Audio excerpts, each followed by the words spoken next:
నమస్తే. నేను మీ ఎస్ఎస్వి భాస్కర్‌రావు. మీరు చూస్తున్నది ది ఫెడరల్ ఆంధ్రప్రదేశ్.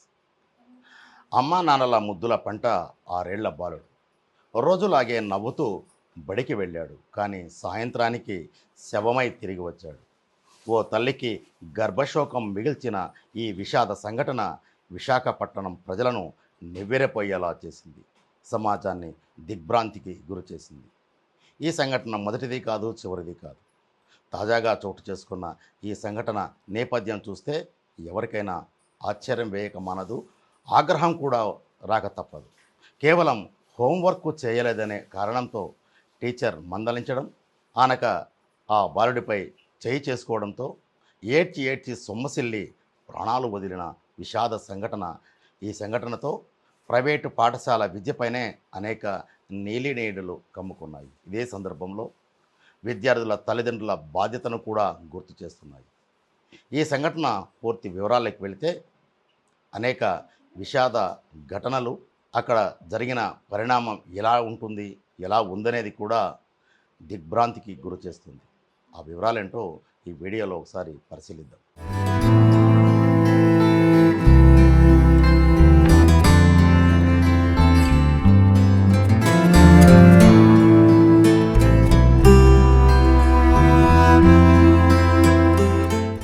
విశాఖపట్నం నగరానికి చెందిన తల్లిదండ్రుల కుమారుడు ప్రణయ్ తేజ్, 6 ఏళ్ల వయసు.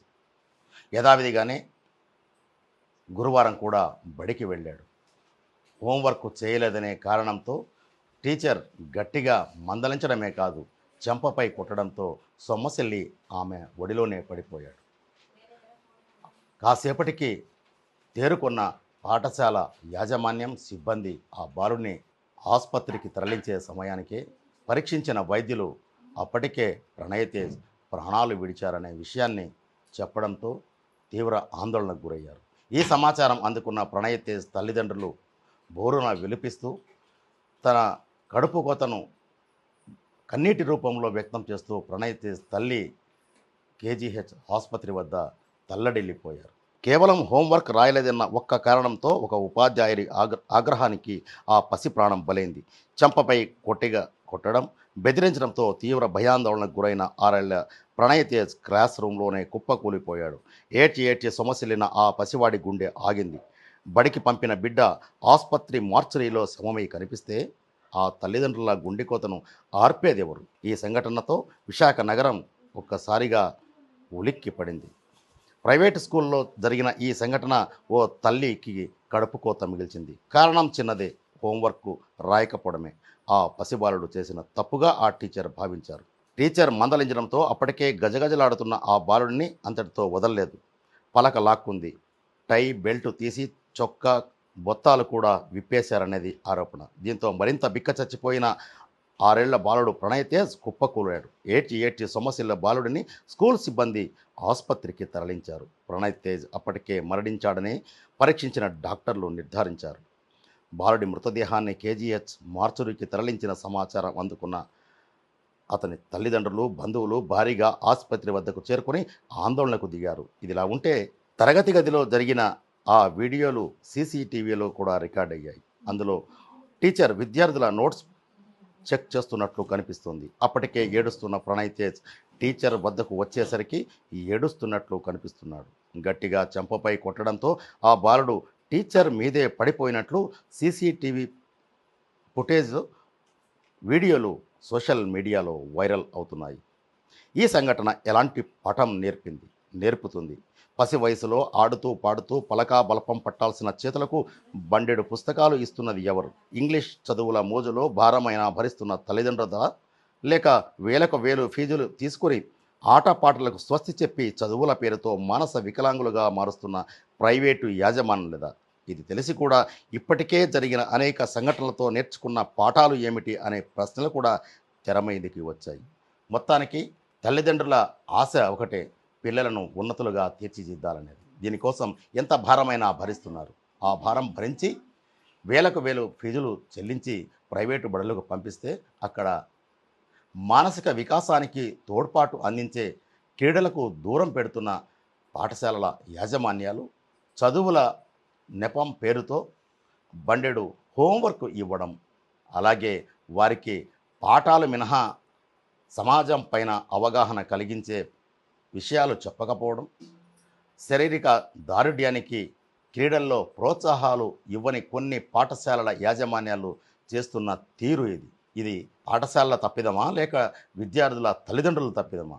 పూర్తిగా వ్యవస్థలో ఉన్న లోపాలను ఎత్తి చూపుతుందనేది విశాఖపట్నంలో ఓ ప్రైవేటు పాఠశాలలో 6 ఏళ్ల బాలుడు ప్రణయ్ తేజ్ ప్రాణాలు విడిచిన సంఘటనే మనకు ఓ పాఠంగా చెబుతుంది. పలకా బలపాలు పట్టి ఆడుతూ పాడుతూ సాగాల్సిన చిన్నతనంలో బండెడు పుస్తకాలు మూత మోపిస్తున్నది ఎవరు?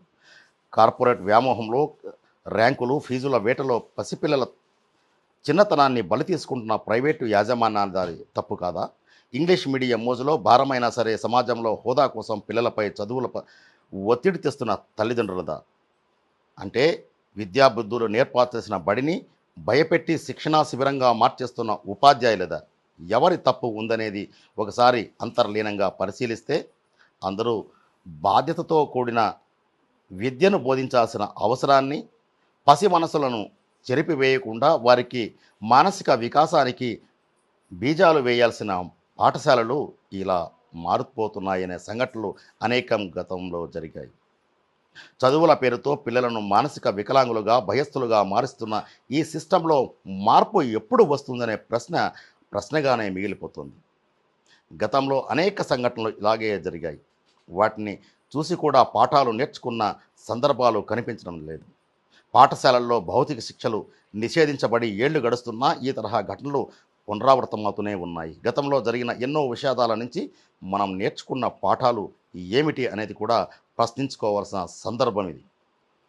స్కూళ్లలో కఠినమైన నిబంధనలు ఉన్న ఉపాధ్యాయులకు మానసిక కౌన్సిలింగ్ శిక్షణ ఇవ్వడంలో యాజమాన్యాలు విఫలమవుతున్నాయనే మాట కూడా బలంగా వినిపిస్తోంది.